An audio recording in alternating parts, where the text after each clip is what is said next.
अब यदि आप क्या करेंगे कि यदि गोले का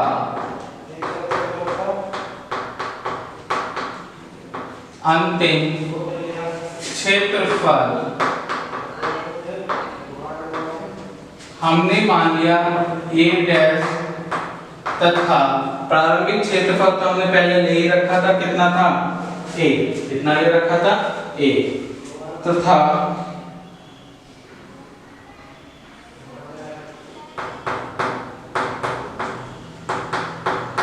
प्रारंभिक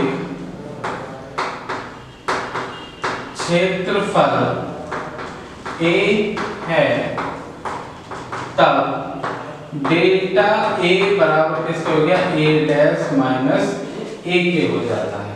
ठीक है, अब हम क्या करेंगे, यहाँ पर a डैश की वैल्यू रखेंगे, इसकी वैल्यू रखेंगे, a डैश की वैल्यू रखेंगे। a डैश क्या क्षेत्रफल बुलबुले का, ठीक है, यानी कि यहाँ पर गोले की जगह हम लिख लेंगे बुलबुले का।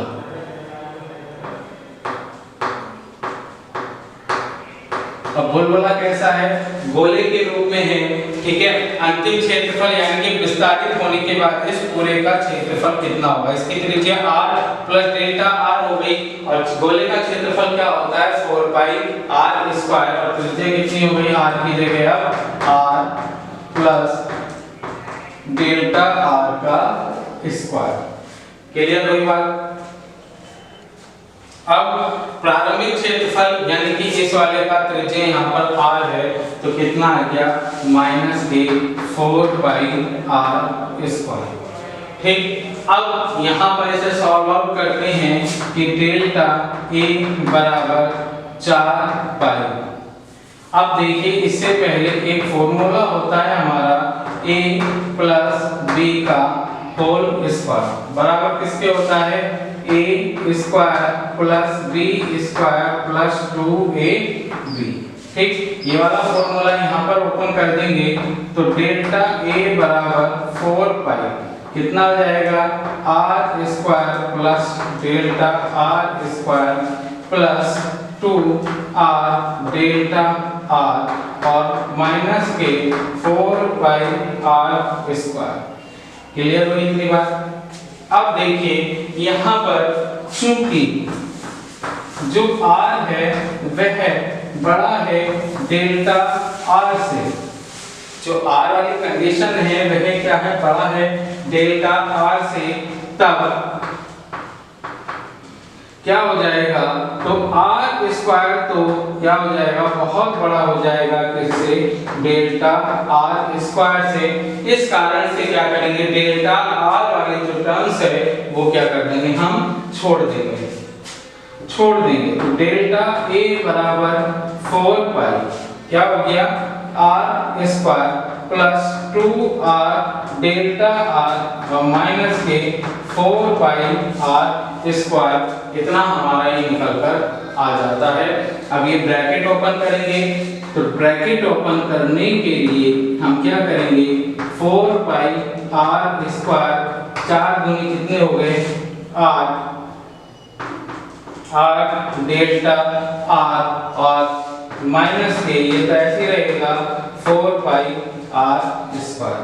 अब देखिए ये माइनस ये प्लस, तो ये क्या हो जाएगा यहाँ पर कैंसिल हो जाएगा, तो डेल्टा a बराबर कितना हो गया 8r डेल्टा r। क्लियर हुई बात। यहाँ तक का आप स्क्रीनशॉट ले लीजिएगा। इससे आगे की चर्चा अभी हम करते हैं क्योंकि बोर्ड जो है वह हमारा पूरा भर चुका है।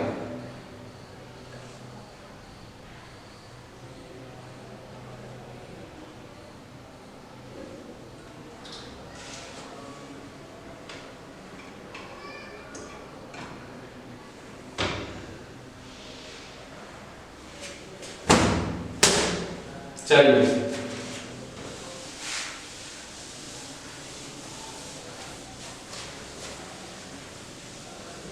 यहाँ तक इसे रब कर दिया मैंने। अब क्या होता है, मैंने अभी जब लेक्चर स्टार्ट किया था आपको एक चीज बताई थी कि जो बूंद होती है, बूंद में जो मुक्त पृष्ठ होते हैं उन मुक्त पृष्ठों की संख्या कितनी होती है हमारी एक होती है, और जो बुलबुला होता है, बुलबुले में यदि चारों तरफ वायु है उसके, तो उसमें मुक्त पृष्ठों की संख्या हमारी 2 होती है। अब लिख देंगे चूंकि बुलबुले के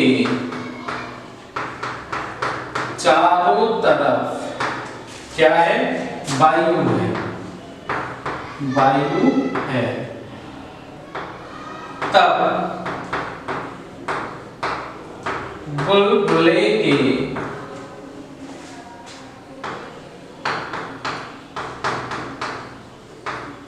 दो मुक्त पृष्ठ होंगे।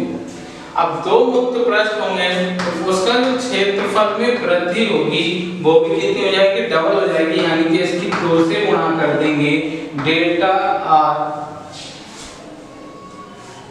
ठीक है, आर डेल्टा आर ये आ जाएगा। ठीक, अब यहां से कितना हो गया, 8 × 16 आर डेल्टा आर, और यहाँ पर हमारी समीकरण बन जाती है, 4 तक बन चुकी थी, तो ये समीकरण नंबर बन जाती है हमारी 5। अब हम क्या करेंगे,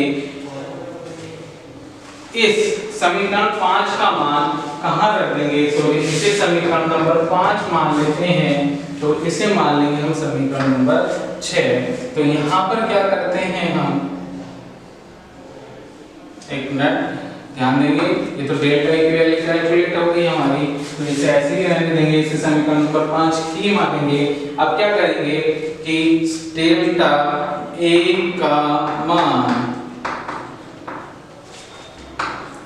समीकरण 5 से, 5 ये वाली समीकरण मानी है, 5 से समीकरण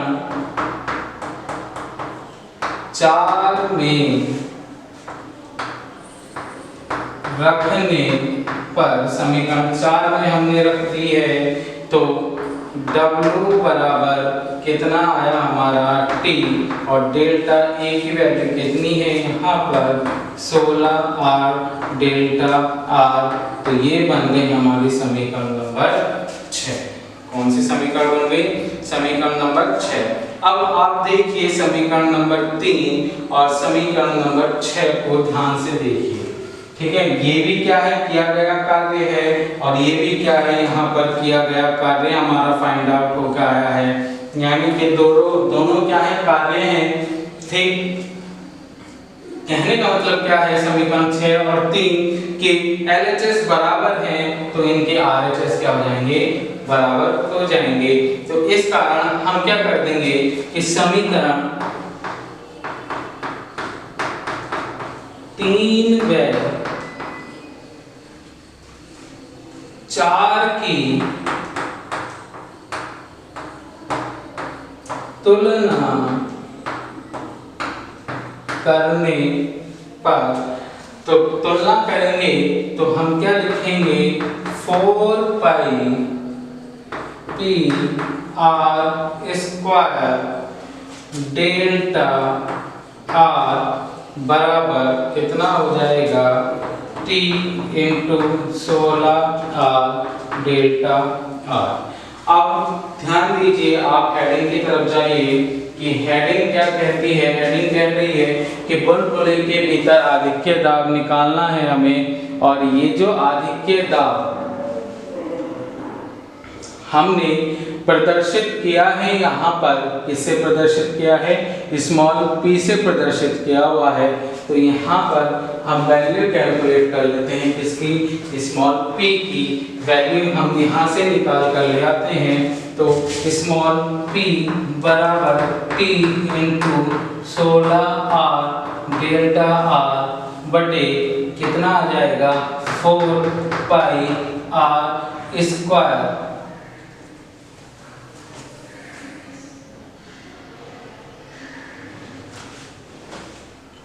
4 पाई R स्क्वायर, और यहाँ पर आ गया डेल्टा R।